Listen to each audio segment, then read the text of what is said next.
looking at the Shapr3D home screen, we can see our recent designs, what's new. Shapr3D is always adding new features, so it's always worth taking a look at what's new. Down at the bottom, Discover will take you to this starting page. Designs takes you to all of the designs that you've created. Learn is where you want to start. There are a lot of tutorials here. Some are extremely detailed, but there are really good beginning tutorials as well.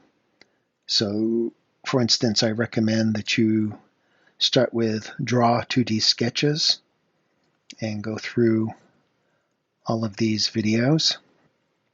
They're 2 or 3 minutes long a piece. And also do Create Simple 3D Bodies.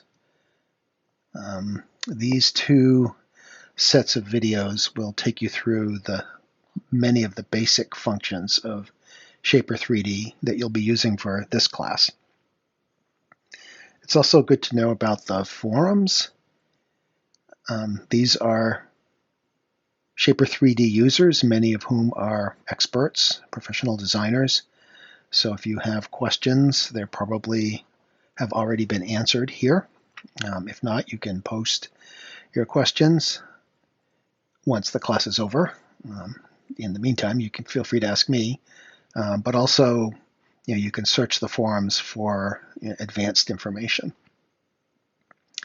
And finally, settings, some basic settings, but the main thing I want to point out here is that under Manage Subscription, mine doesn't show the option here, but there is an educational pricing option.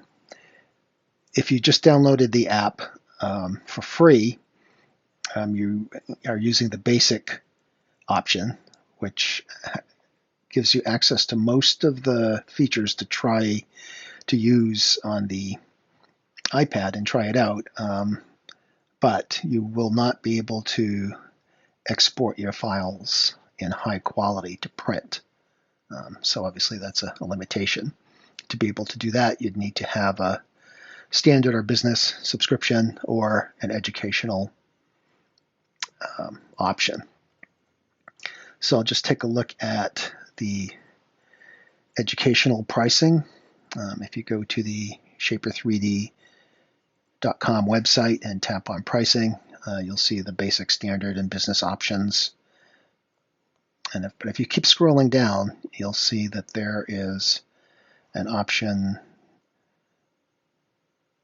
to students and faculty for free educational use. You can tap see if you qualify, read more about the application process here. So this shows you how to apply for the educational license. You can do so through the website or through the app. So when we were looking in the settings, I guess that's where you could sign up for the educational option.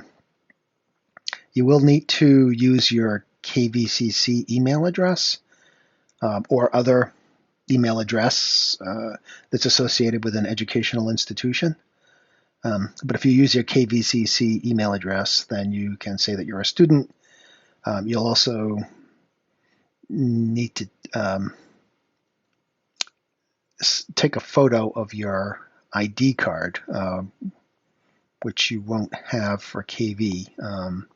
But if that's a problem, then you can let me know, and I can verify that you're a student, or we can arrange to get an ID card for you from through our IT office.